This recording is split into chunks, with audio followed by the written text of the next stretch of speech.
This is Jose Merino, Editor-in-Chief of the Neurology family of journals. The Neurology podcast provides practical information to neurologists and other clinicians to help them provide better care for their patients. Thanks for listening and have a great week. Hello, everyone.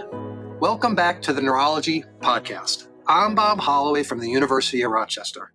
Today, we're continuing our special two-part series on a topic that many neurologists encounter, but often feel unprepared to address: medical aid in dying, or MAID, in patients with ALS. To help us better understand this complex and sensitive issue, I'm joined again with Carolyn Rennels, lead author of a recent study published in the May 1st, 2025 issue of Neurology Clinical Practice.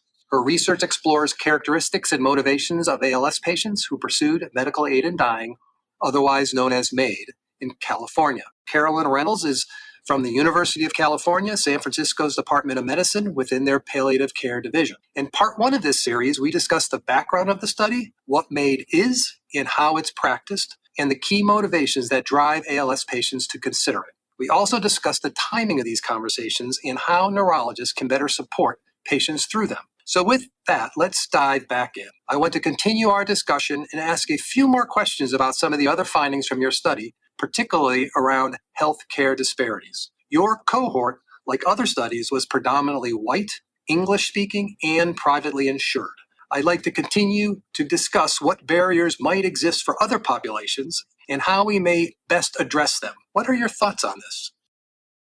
There's been a concern in the debate about medical aid in dying because it really is a debate, not surprisingly. This issue gets to the heart of what is our role as doctors, as healthcare providers. It's an existential question.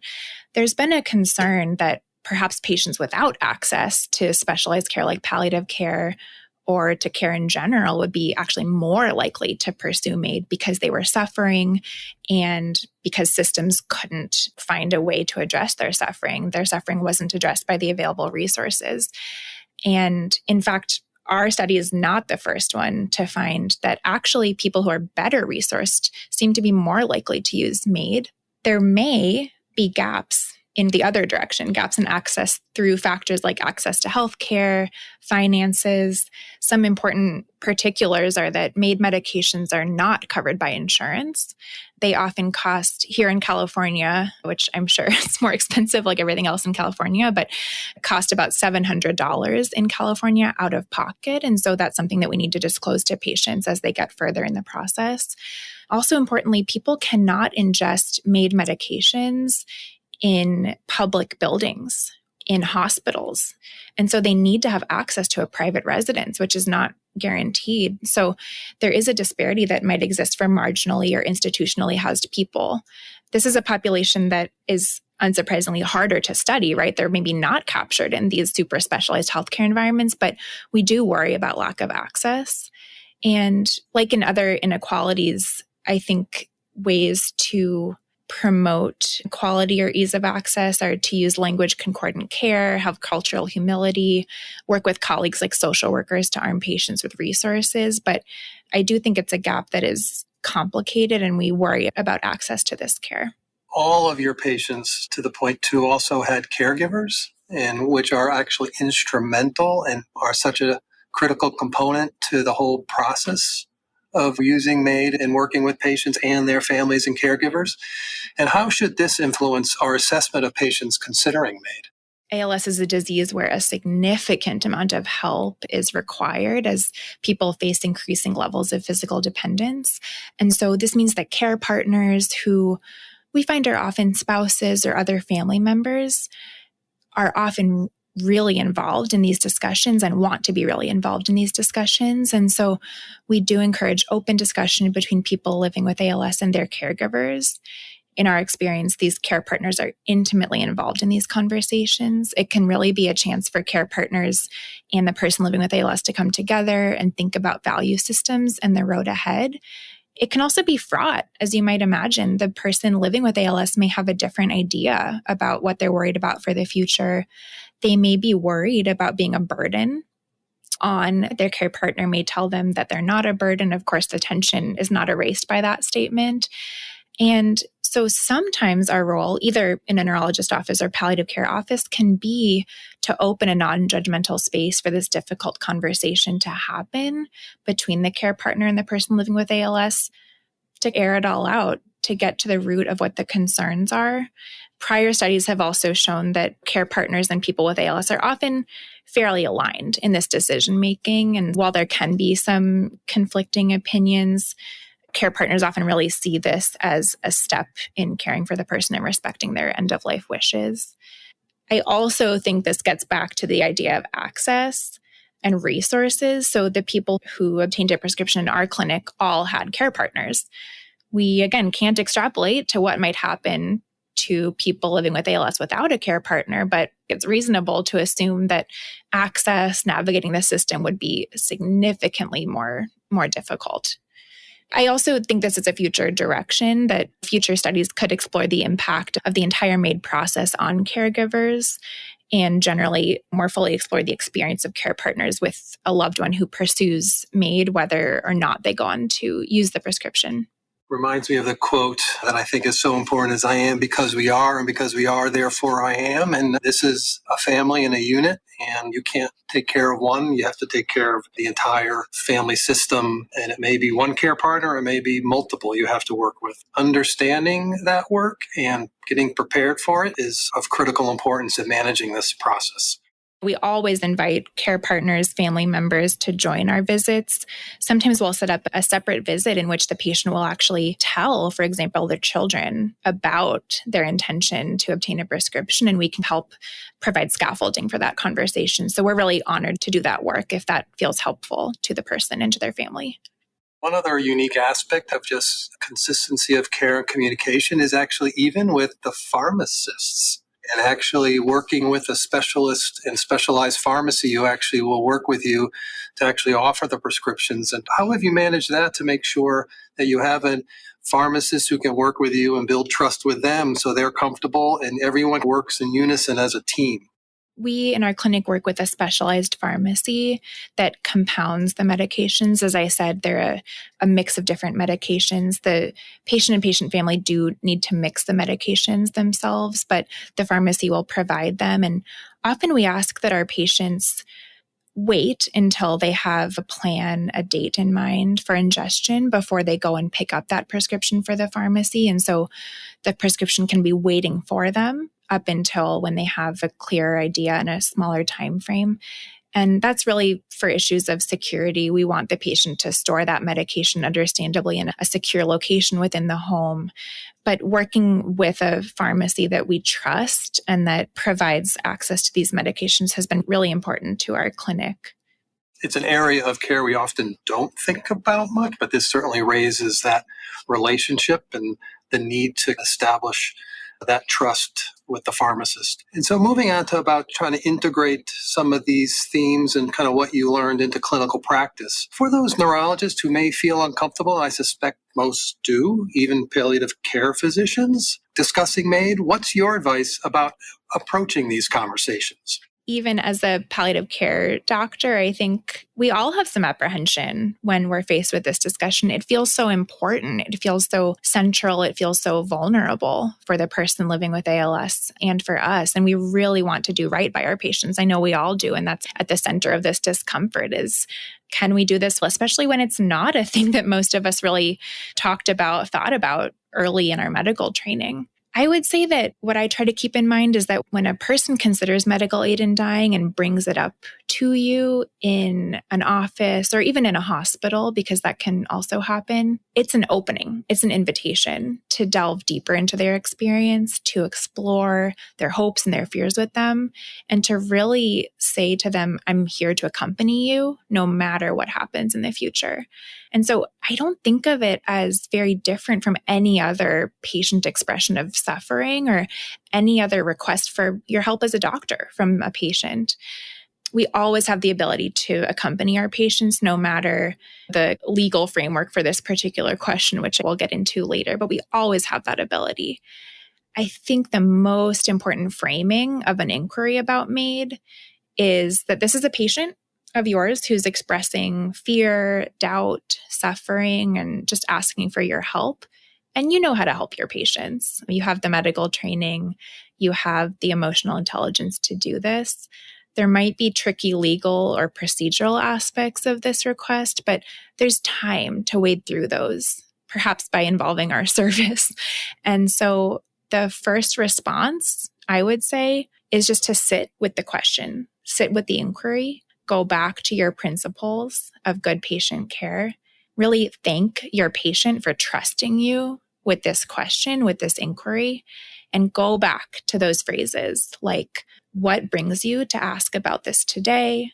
Another phrase could be, when you think about the future, what do you worry about? What do you hope for? And really remember that you're already practiced in guiding your patients through many challenging decisions that come along with an ALS diagnosis. So you might be helping a patient make a decision more commonly about a PEG tube, less commonly about a tracheostomy and ventilation. And this choice, this option, where it's legalized, is even less common than those choices, but you already know how to accompany your patient in wading through their different options, and all of the choices about care that may come up in a patient's ALS experience have complicated emotional, physical, and social implications. And this one about MAID is not so different than that.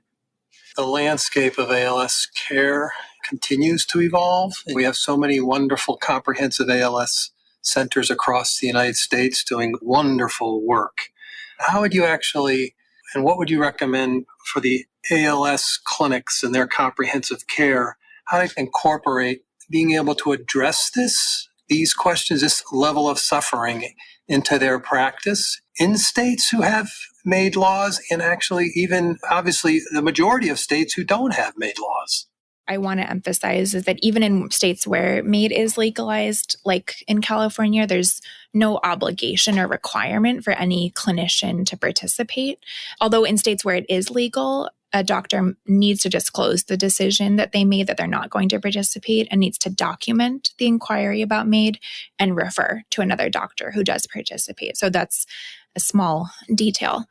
For providers who live in states that do not have MAID laws, I think, again, just approaching the patient with curiosity, trying to understand their motivations, why they're asking about medical aid in dying or hastened death is important. And those questions can really help clarify the context for the request. I think regardless of whether we're in a state that has MAID laws or not, there can be this temptation that I have felt myself to jump straight into the logistics. So either sharing very quickly about the process of MAID, all the steps, running through all the steps with them, or sharing that it will be difficult for them to access MAID because they live in a state without legalization. That can be really tempting to jump ahead to that step. Our favorite thing in palliative care is the pause and the silence and the deep breath that you take yourself as the doctor. So it's really important to take a deep breath, take a step back, realize that this is a request for help, that the patient has been thinking very critically about their value system in the face of this disease. So again, sitting with that inquiry first is the most important thing. Going back, are there things that are making a patient consider MAID that can be addressed? Could you prescribe symptom-focused medications? Do they worry about being a burden on their family? Is there anything you could do to help reassure them or recruit more help? Are they in spiritual distress? And could you involve a chaplain? As I said before, even in states where MAID is legal, most people who ask about it don't go on to take the medications. And so this is a chance to make the person feel heard and consider next steps alongside them. In states where MAID is legal, if the desire to formally pursue MAID persists, despite that careful attention and addressing of symptoms and distress, then you can get further into the details. For example, going through the highly regulated process in states where it's legal, or in states where MAID is not legalized, you could explain to the patient that to obtain the prescription, some people would need to leave the state. Some states have residency requirements to obtain a prescription and some don't. But again, the first step would be to focus on the inquiry and what's behind it first. So much of the principles of both ALS care and palliative care are its interdisciplinary or multidisciplinary care and teamwork. And your study certainly emphasizes the importance of interdisciplinary teams, including chaplains and social workers, like you just mentioned. Can you discuss how you ensure patients have access to this comprehensive support and how you have best utilize your team to support the needs of these patients and families?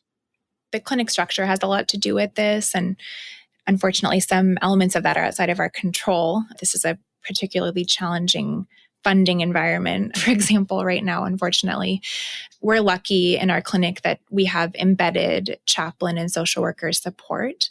And we really feel, and we know from the literature, that patients receive the best care when it is interdisciplinary. The care is just more comprehensive, better able to address that total pain or total suffering, that multifaceted suffering that we were talking about.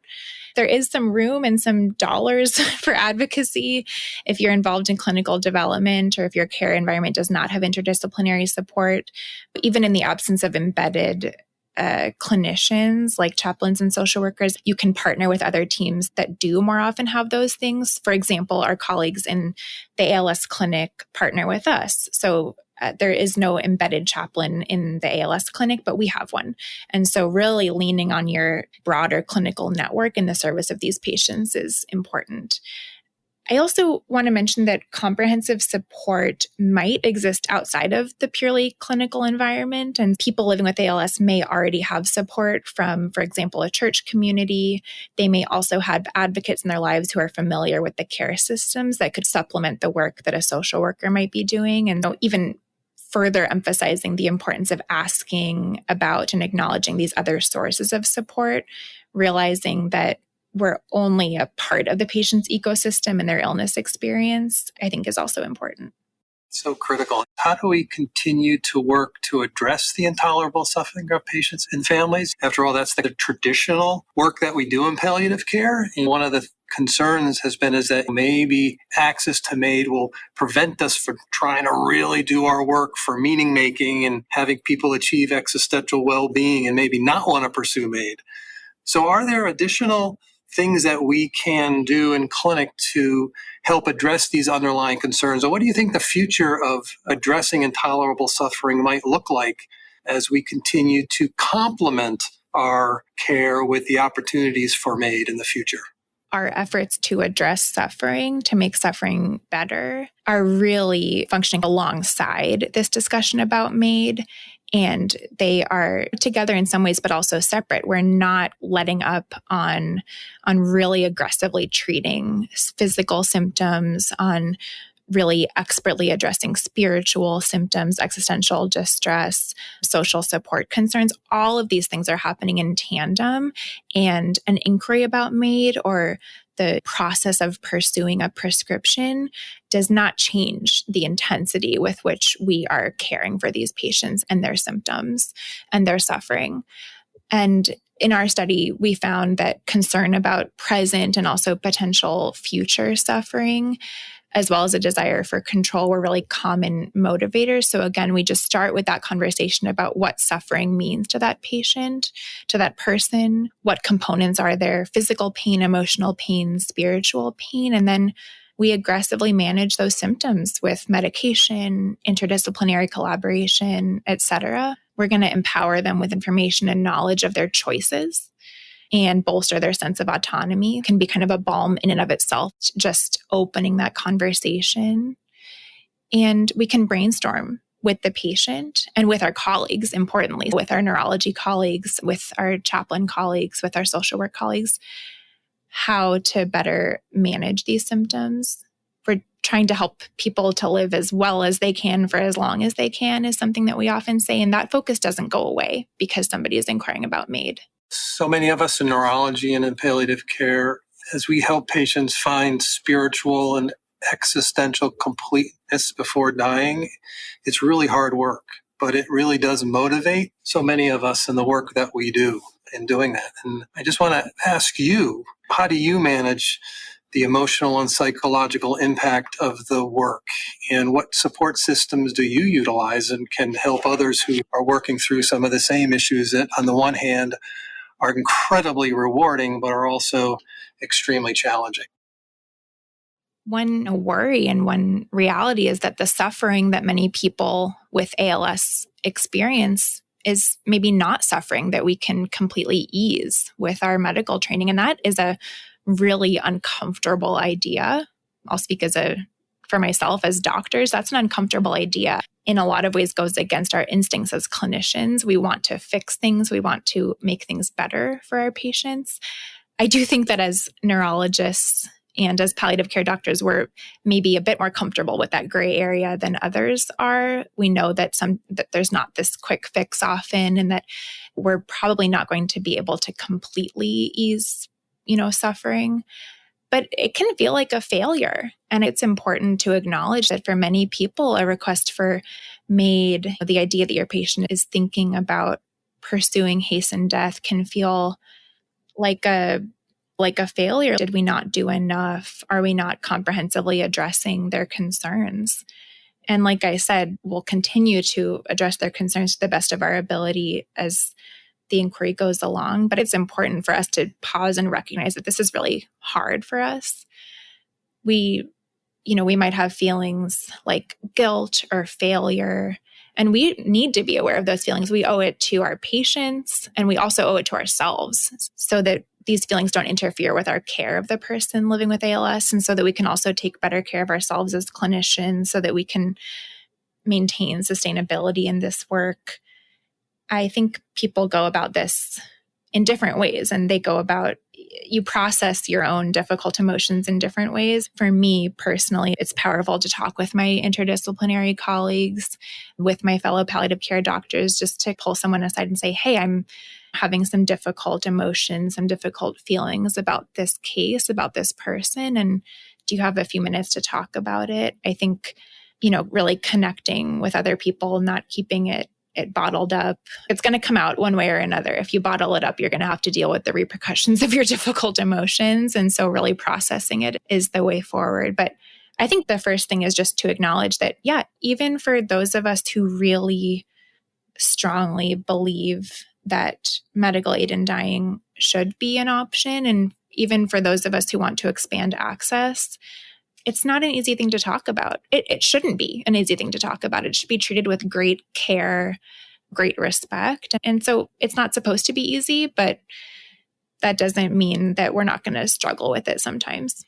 Certainly having the courage to lean into these conversations can open up new pathways of discovery, I think, in ourselves, and allow for our existential growth and allow us to take care of our patients and families even better. And I just want to end where we started with some practical advice, Carolyn. And what are the top 3 things that you think that every neurologist should know about medical aid in dying and caring for ALS patients, but actually caring for any patient who has intolerable suffering?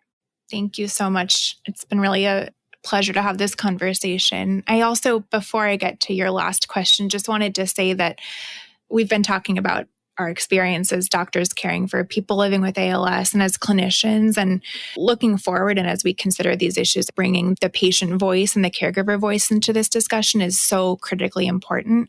One of the most meaningful parts for me of writing this paper was I participated in the chart review of clinician notes, which often captured patient quotes as they had these discussions about medical aid in dying, and really revealed their motivations for asking about this. And the quotes are quite meaningful that are captured in the paper. And so I think really keeping the person centered in our mind and their experience is important here.